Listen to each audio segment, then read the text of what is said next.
Hey, welcome everybody, Dagmara here. This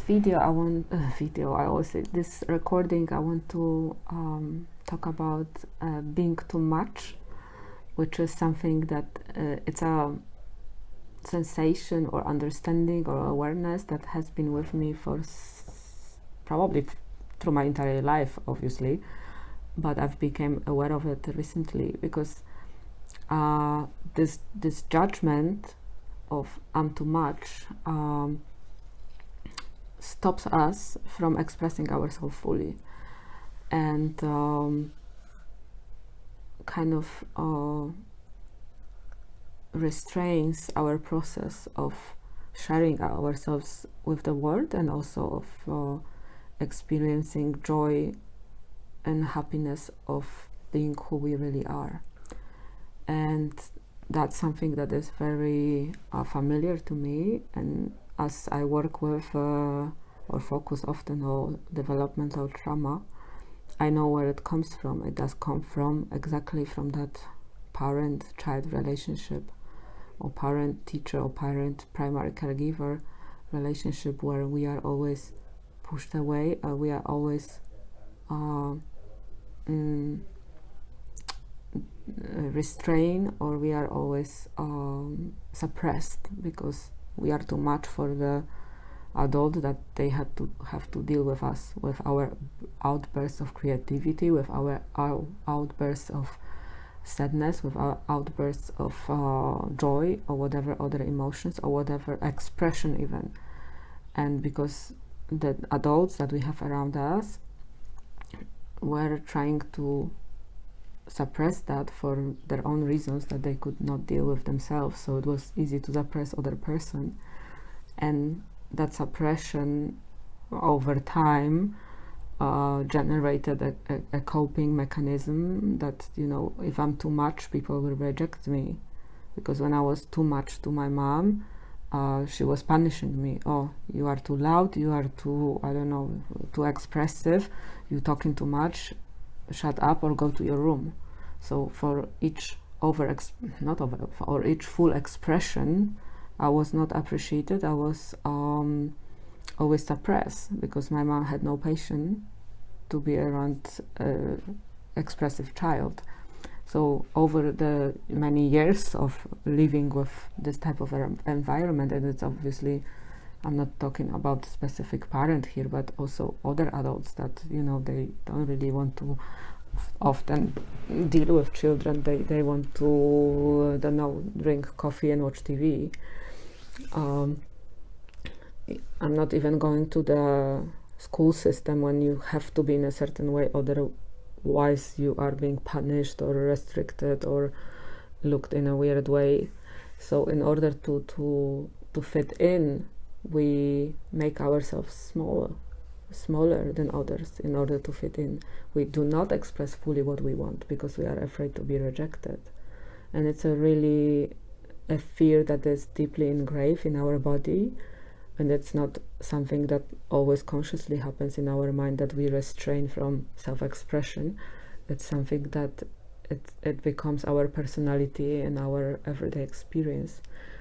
So the more we know about our trauma, again, which I think is very important to understand the mechanism from the childhood, the often we become aware in a daily life, where do I restrict myself? Where do I restrict or withhold my self-expression, and why? And for me, working many years on myself right now, when this moment comes, I'm aware of it, and I can make a choice. Do I want to express myself in that moment fully? Or there is a fear I'm choosing not to. But more and more it becomes a conscious choice, and I'm not dependent on the old pattern, because the moment the pattern is conscious, yes, sometimes I might still act the same way, because it's not always easy, but sometimes I can choose act the way I want to act, and risk that rejection, risk the judgment of other person. But in that moment, I'm not abandoning myself. I'm standing next to my child, and I telling them, yes, I love you the way you are. You want to ask for it, go and ask for it.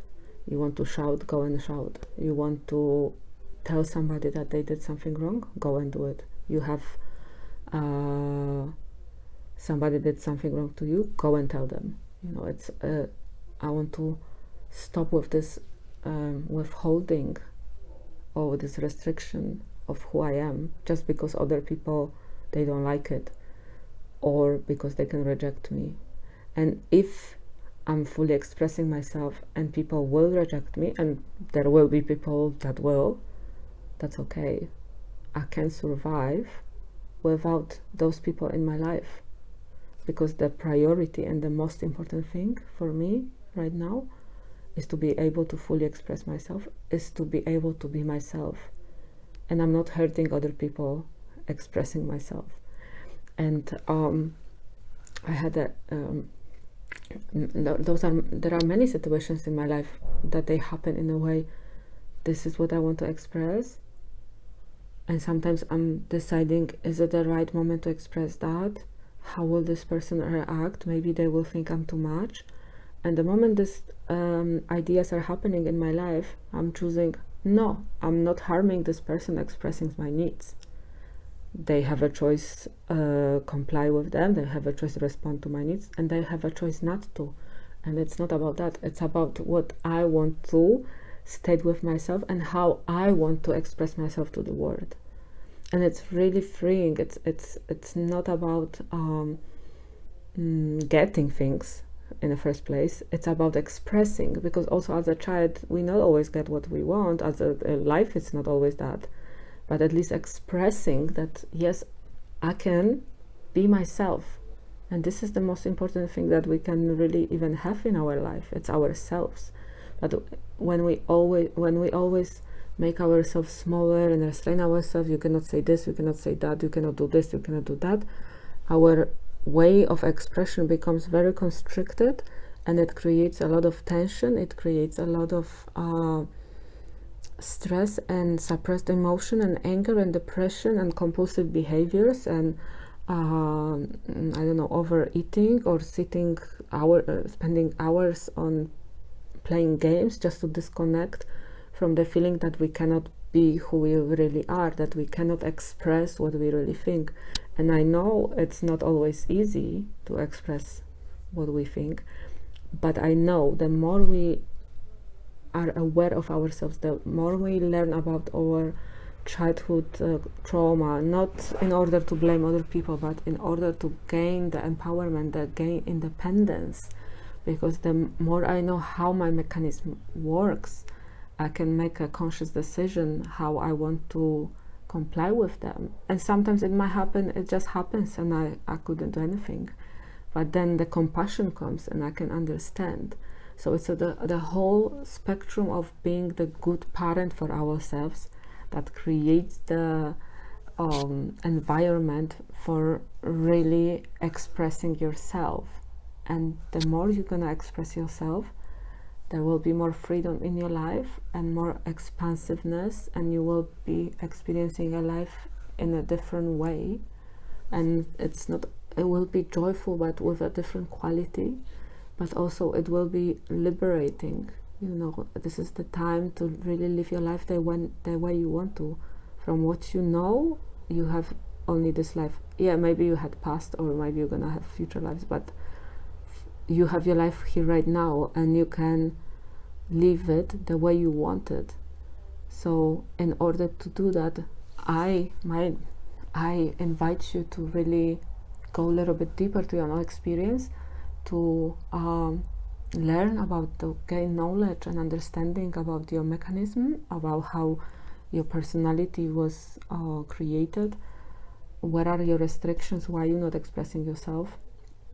And sometimes it's a process, regression to your childhood, and then progression to the future, and then really learning the parenting, the self-parenting for a ideal childhood that we would like to have. And it's not ideal in terms of getting whatever you want from the world, but it's ideal of having somebody next to you when you're going through different experiences that is able to accept you the way you are.